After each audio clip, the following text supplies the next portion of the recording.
They don't want you to own this land. They don't want you to own the very dirt beneath your feet. While you were taught to save for a down payment, an algorithm in a sub-basement in Manhattan was already calculating how to make that down payment mathematically impossible. The math is designed for you to lose. You've noticed that no matter how much you save, the finish line moves further away.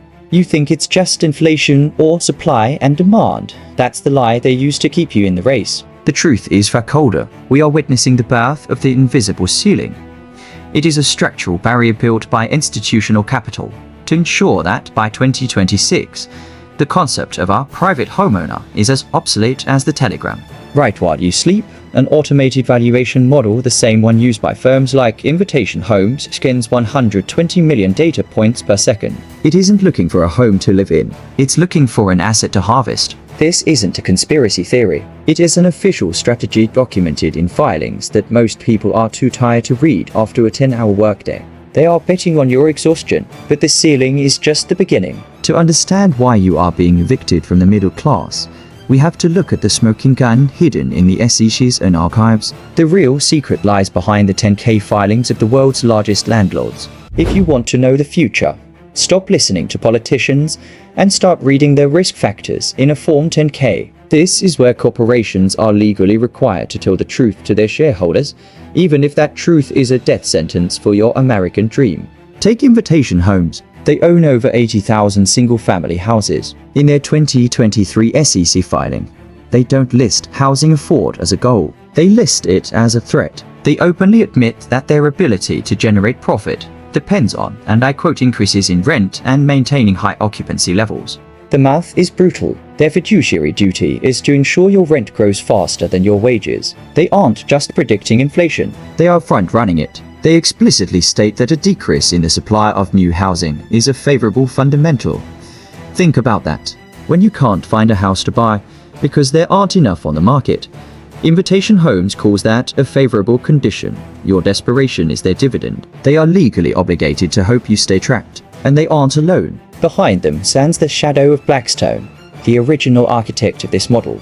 They realized after the 2008 crash that they didn't need to sell you a house, they just needed to own the one you were forced to live in. But how do they keep the prices so high while the economy stutters? How do they ensure no one undercuts their market rate? The answer isn't in a filing, it's in a line of code. The real secret isn't just owning the land, it is controlling the price of every square inch through a singular, shared algorithm. In a true free market, if a landlord has empty units, they lower the rent to attract tenants. That is basic economics. But in the 2026 agenda, basic economics has been deleted. In its place is a piece of software called YieldStar, owned by a company called RealPage. This algorithm doesn't just suggest prices, it creates a digital cartel. By 2024, it controlled the pricing for nearly 20 million units. It works by pulling the private, non-public data of competing landlords into a single brain that tells everyone exactly how much to charge. The Doge's 2025 settlement revealed the internal culture of this system. One of the algorithm's own developers told investigators that human leasing agents had too much empathy. They were prone to negotiating with people who were struggling. The machine was built to strip that empathy away. RealPage actually encouraged landlords to leave units empty rather than allow the rent. They realized that if everyone in a zip code keeps their prices high, the market rate never drops. It's a game of chicken where the landlords are all on the same team, and you are the only one losing. When a property manager tried to override the algorithm to help a tenant, the system would escalate the move to a regional supervisor. It turned human employees into mere data entry clerks for a machine that views your shelter as nothing more than a yield-bearing asset. But this isn't just happening in apartment complexes. The same logic of scarcity by design is being applied to the very ground that grows your food. The landlord isn't just your property manager anymore, it's the man who owns the horizon. To see the full scale of the 2026 monopoly, we have to look past the suburbs and into the heartland. Because while you were watching the housing market, one man became the largest private owner of farmland in America. In the world of 2026, owning your home is a luxury, but owning the land that feeds you is a superpower. While the retail investor was focused on crypto and tech stocks, the world's most calculating billionaire was buying dirt. Not just any dirt to 700 acres of prime American soil across 19 states.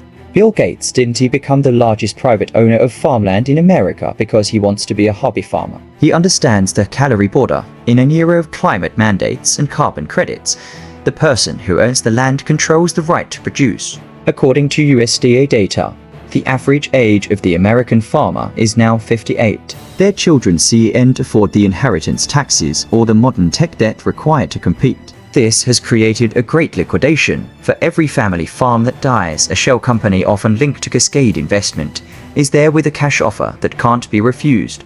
This isn't just about agriculture. It's about the subscription life applied to survival. When land is owned by a billionaire or an institutional fund, the farmer becomes a tenant operator. They don't own the seeds.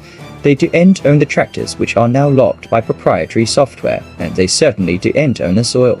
The 2026 agenda hinges on the ESG framework: environmental, social, and governance. By consolidating land, these entities can dictate which farms are allowed to operate based on their carbon footprint. If you don't play by the rules of the Davos elite, your license to farm is revoked. Scarcity isn't happening, it's being managed. The logic is the same as the housing market. Convert a finite, life-sustaining resource into a dividend-producing asset class. If they own the houses, they control where you live. If they own the land, they control if you eat. But why now? Why is the timeline so aggressive for 2026? The answer lies in the total collapse of the 30-year mortgage, the one tool that allowed the middle class to fight back. For 80 years, the 30-year fixed-rate mortgage was the bedrock of the American middle class. It was a hedge against inflation. It allowed a factory worker to lock in a payment in 1990 and pay it back with devalued dollars in 2020. But the banks have realized that giving you a fixed cost is a leak in their system. The math has changed. According to Federal Reserve data, the spread between mortgage rates and treasury yields has widened to historic levels. This isn't just market volatility. It's a controlled demolition of the barrier to entry. They are making the cost of borrowing so high that only those with infinite balance sheets, institutional investors, can afford to play. In the 2026 landscape, banks are pivoting away from residential lending and toward rental-backed securities. They aren't interested in your equity. They are interested in your cash flow. If you own your home, you are a closed loop. If you rent, you are a recurring revenue stream that can be bundled, sliced, and sold on Wall Street. The secondary market is already preparing for the transition.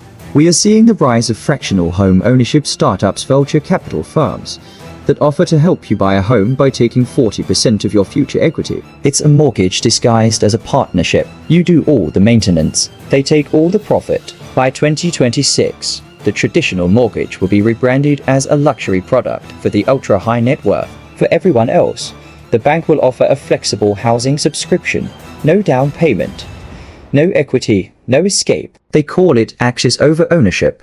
I call it the return of feudalism. This shift isn't accidental. It is the prerequisite for the 2026 milestone, the moment where the Great Reset moves from a white paper in Davos to a reality in your mailbox. But to understand why 2026 is the specific tipping point, we have to look at the convergence of three separate economic timelines. Why 2026? Why is this the year the World Economic Forum and the IMF keep circling in their internal memos? Because 2026 is the event horizon. It is the moment when the global debt to GDP ratio and the technological capacity for total surveillance reach a state of perfect alignment. By 2026, the Congressional Budget Office projections show that interest payments on the U.S. national debt will surpass the entire defense budget. The system is physically breaking. To prevent a chaotic collapse, the controllers need to move the population into a managed, low-consumption environment. This is where the Great Reset moves from theory to enforcement. 2026 is the target date for the widespread implementation of central bank digital currencies (CBDCs). But a CBDC is useless if you still have private assets to barter with. They need you to be fully integrated into their digital ledger. To force this integration, they are using a pincer movement. On one side, the destruction of the currency. On the other, the ESG mandate. By 2026, new banking regulations will make it nearly impossible for inefficient private properties to be insured or sold. If your home doesn't meet the new net zero standards that cost $50,000 in upgrades, the bank will help you by offering to buy the property for pennies on the dollar and lease it back to you as a compliant managed unit. They aren't taking your home by force. They are taking it by making it a liability you can no longer afford to carry. They are engineering your consent to join the subscription society. The 2026 milestone is the trapdoor. Once it shuts, the path back to private ownership is erased from the ledger. But how do they justify this to the public? How do they make you thank them for taking your land? The answer is the ESG Trojan horse, the ultimate moral weapon used to camouflage the greatest wealth transfer in history. They told you ESG, environmental, social, and governance, was about saving the planet. They told you it was about conscious capitalism. They lied. In the 2026 architecture, ESG is not a moral framework. It is a seizure mechanism. It is the legal Trojan horse used to audit, penalize, and eventually absorb your private assets. It starts with the climate risk audit. By 2026, insurance conglomerates like State Farm and Allstate have already begun the great retreat from entire zip codes. They claim the risk is too high, but look closer at who is filling the void. It's the institutional funds, who don't need traditional insurance because they are self-insured by billions in liquidity. When you can't insure your home, you are in technical default of your mortgage. The bank doesn't need to send the police. They just send a notification. This is the retrofit trap. New building mandates in cities like New York and London now require net zero compliance for all private dwellings. The cost for the average homeowner, $50,000 to $80,000. If you can't afford the upgrade, your property value craters. You are left with a stranded asset. And that is when the institutional predators, the green IIT, step in. They buy your uncompliant home at a 40% discount, use their massive scale to perform the upgrades for a fraction of the cost, and then rent it back to the public as an ECO-friendly subscription unit. They use your conscience against you. They frame the destruction of the middle class as a necessary sacrifice for the climate. But notice that the private jets at Davos don't have carbon quotas. The quotas are for the land you used to own. The social in ESG is about managing the behavior of the landless. By 2026, your carbon score will be tied to your housing. If you use too much energy, your smart lock engages. If you don't recycle according to the algorithm, your rent increases. The home is no longer a sanctuary. It is a sensor-laden node in a corporate network. How did they know exactly which blocks to buy before the regulations even passed? They didn't guess. They had the data. This is the information arbitrage, the secret knowledge that separates the landlords from the serfs.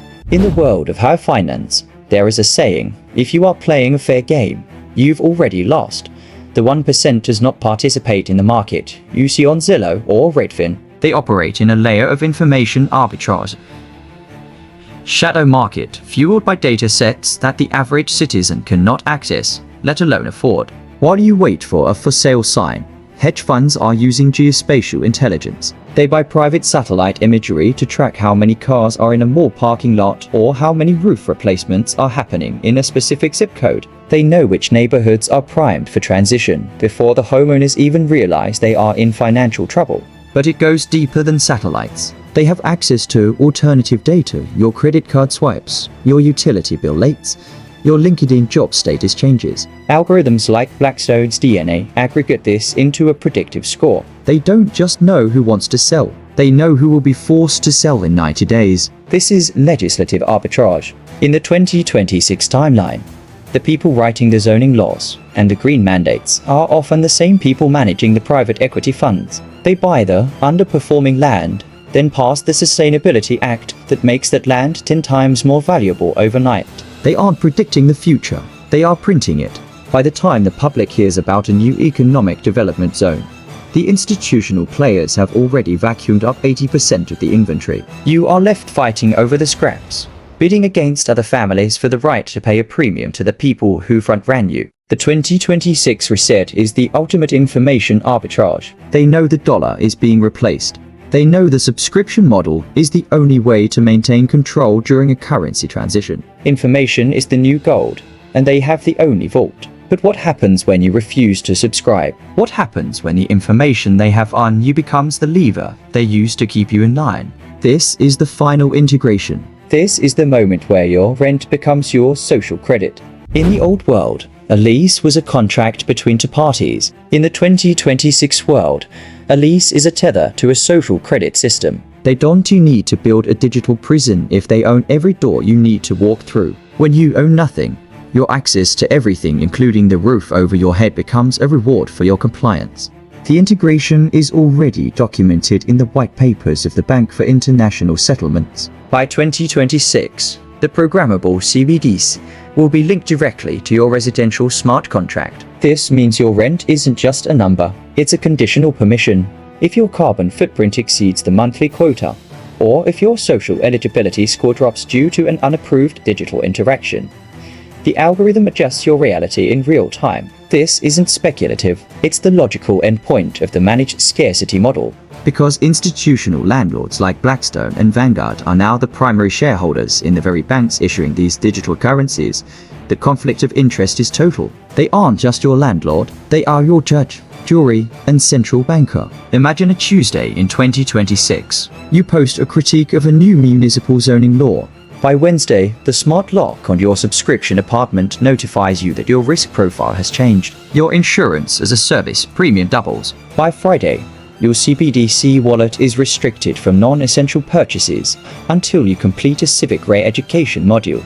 They have gamified your survival. By removing the ability to own land, they have removed the ability to dissent. A homeowner can ride out a storm. A subscriber can be cancelled with a single line of code. This is the total integration, the moment where the physical world and the digital ledger become one. The goal for 2026 was never just about profit. It was about the de-risking of the population. They want a society of predictable, manageable, and high-yielding assets. But the algorithm has one flaw. It assumes you will stay in the game. It assumes there is no exit. The door is closing, but it isn't locked yet. There is a way to decouple your future from their grid. To survive 2026, you must understand the sovereign exit. They assume you will stay in the game because they have made the alternatives look terrifying. They want you to believe that outside their digital grid, there is only chaos. But the greatest secret of the 2026 agenda is that the grid is fragile. It requires your participation to function. The sovereign exit isn't about running away. It's about decoupling your survival from their ledger before the lock turns. Step 1. Asset decorrelation. If your wealth is in a 401,000 managed by BlackRock or a savings account in a too-big-to-fail bank, you are already owned. To exit, you must move into hard assets that don't have an IP address. Physical gold, silver, and most importantly, untagged land acreage in jurisdictions with strong private property protections that ain't yet been swallowed by institutional OEITs. Step 2. The parallel grid. By 2026, the internet will be a gated community. You need to invest in privacy-focused communication and decentralized mesh networks. If they control the signal, they control the story. Your social credit only matters if you are using their platforms to live. Build your calorie border. Now establish direct relationships with local, independent farmers who refuse to be tenant operators for billionaires. Step 3. Legal fortification. Use the same tools they use. Establish private land trusts and sovereign entities that create a layer of friction between you and the ESG auditors. The goal is to make yourself expensive to harvest. If the algorithm sees that seizing your assets requires more legal energy than it yields, it will move on to an easier target. The 2026 reset is a test of will. They are betting that you value convenience more than freedom. They are betting that you would rather be a comfortable subscriber than a struggling owner. They have the math, the machines, and the mandates, but they do not have the dirt. Not all of it. Not yet. This isn't just a financial strategy. It is a declaration of existence. In an age of digital ghosts, owning a piece of the physical world is the ultimate act of rebellion. The door is closing. The 2026 milestone is coming. Choose your side of the ledger, because in the end, the only thing they can't digitize is your soul, and they can't tax what they can't find.